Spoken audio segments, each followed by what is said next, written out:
देह भाव से मुक्ति होना ही सत्य होता है और इसके अलावा कोई भी सत्य नहीं है, क्योंकि सत्य किसी शरीर से संबंधित नहीं होता है।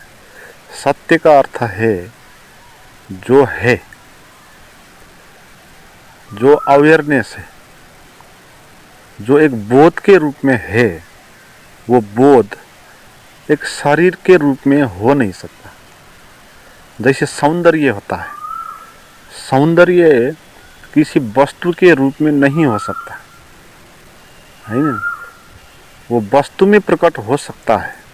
एक फूल में सौंदर्य प्रकट होता है, मगर फूल के अंदर सौंदर्य छिपा हुआ नहीं होता है।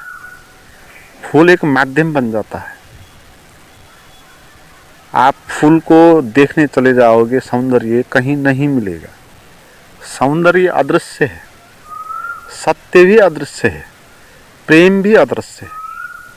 प्रेम को भी आप देख नहीं पाओगे। प्रेम का कोई शरीर नहीं होता है। जो सत्य जो होता है उसका शरीर नहीं होता है। प्रेम है सत्य। प्रेम या सौंदर्य ऐसी चीजें हैं जिसका शरीर नहीं होता, जिसका शरीर से लेना देना नहीं होता। जैसे आप किसी से प्रेम करते हो तो उसको देख के जो आपको सौंदर्य का अनुभव होता है वो उसके शरीर के भीतर से नहीं आता है।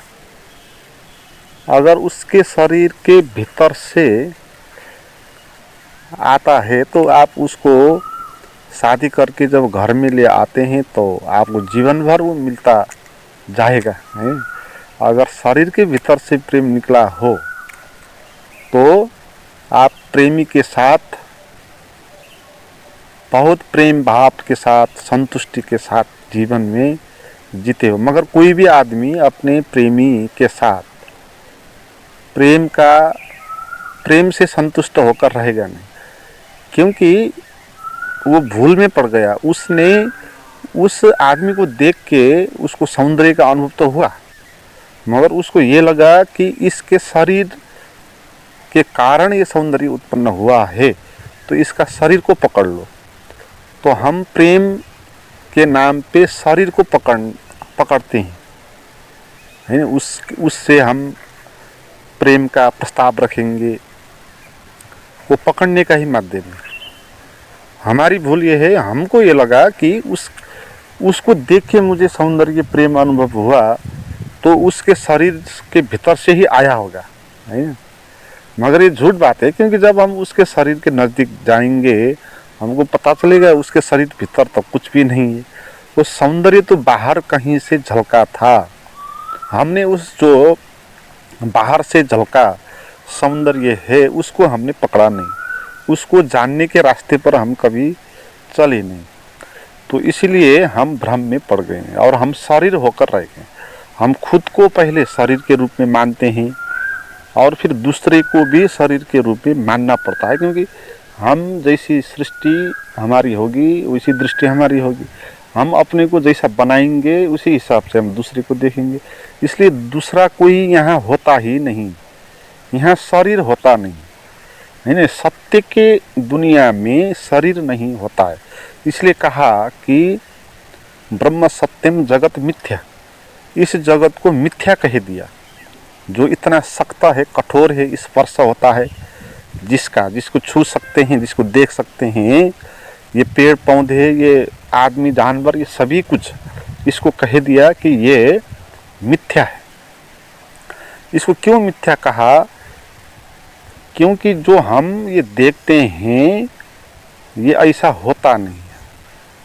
हम शरीर को ही देख पाते हैं, है ना। किसी आदमी को आप देखें, आप उसके शरीर को देखेंगे और उसके भीतर जो भी प्रेम है, आनंद है, वो आप देख नहीं पाएंगे, हैं। मगर उसका होना शरीर नहीं होता, उसका होना उसके भीतर प्रेम और आनंद का होता है। एक फूल का होना भी केवल भौतिक रूप ही नहीं होता, उससे जो सौंदर्य झलकता है वो भी होता है।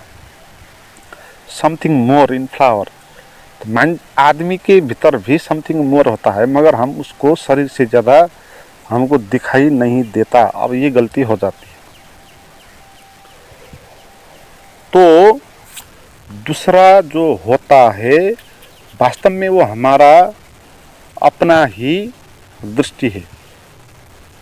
दूसरा जो है वो हम ही हैं।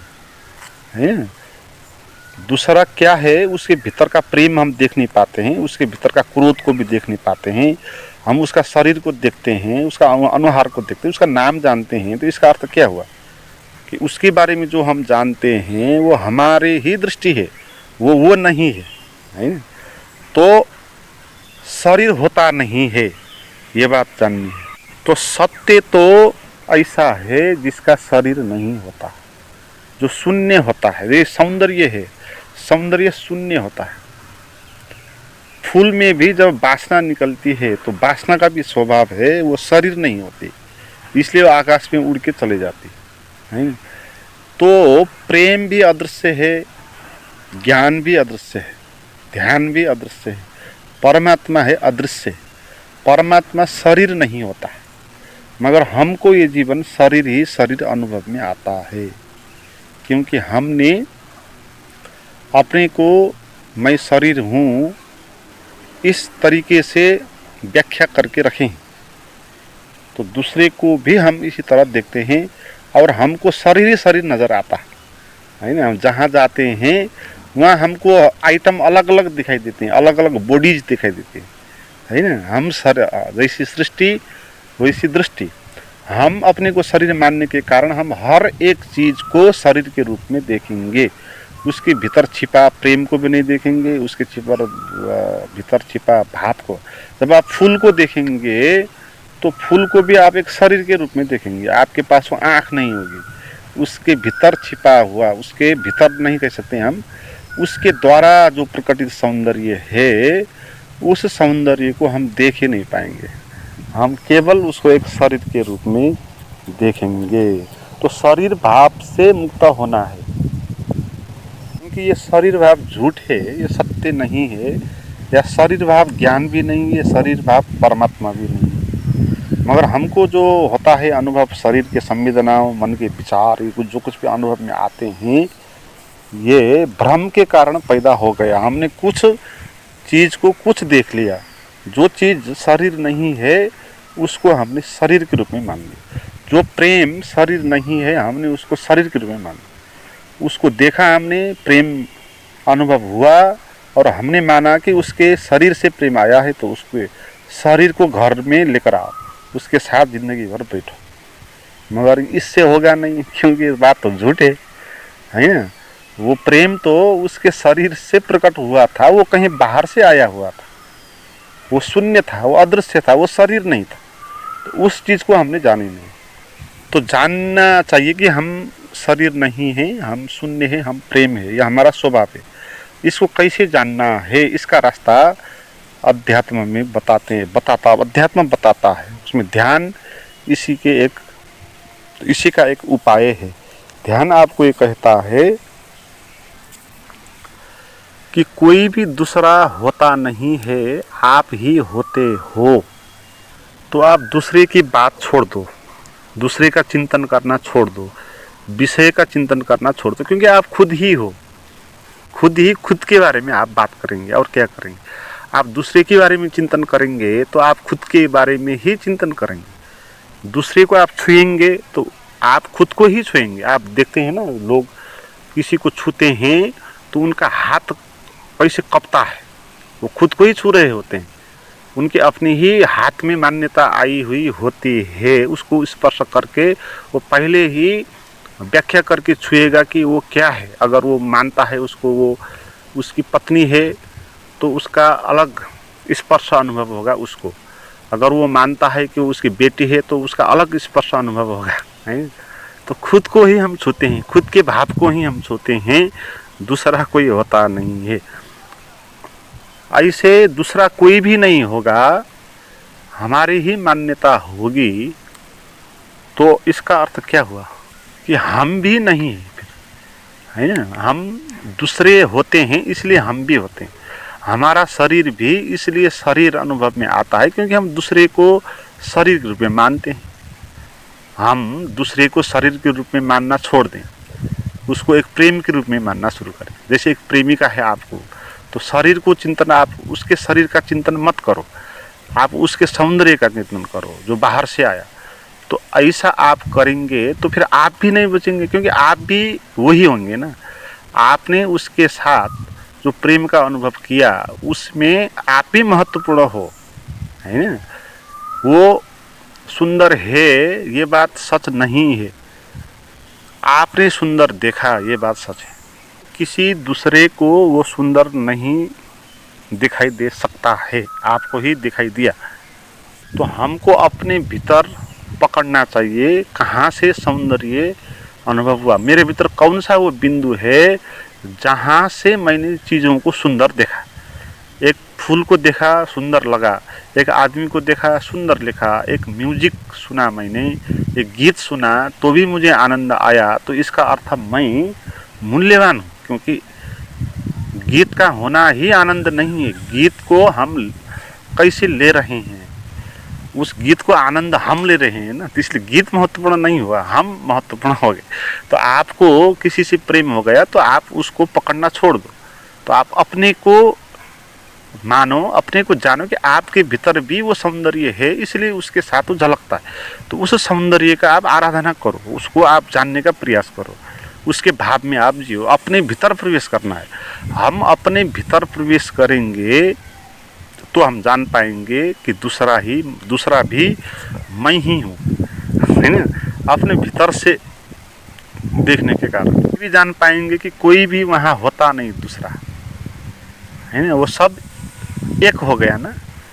आप भी प्रेम के भाव में आ गए, आप भी शून्य में आ गए और वो भी शून्य और प्रेम के भाव में, तो दो भाव शून्य हो गया। तो एक इंटीग्रेटेड, एक अलग अस्तित्व आ गया, एक अदृश्य जगत आ गया जो शरीर का नहीं है। जैसे प्रेम का शरीर नहीं होता, ऐसा आपको प्रेम का अनुभव होगा तो आपको ये लगेगा कि आपका भी शरीर नहीं है, आपका अपना शरीर भी लगेगा कि जैसे है ही नहीं, है।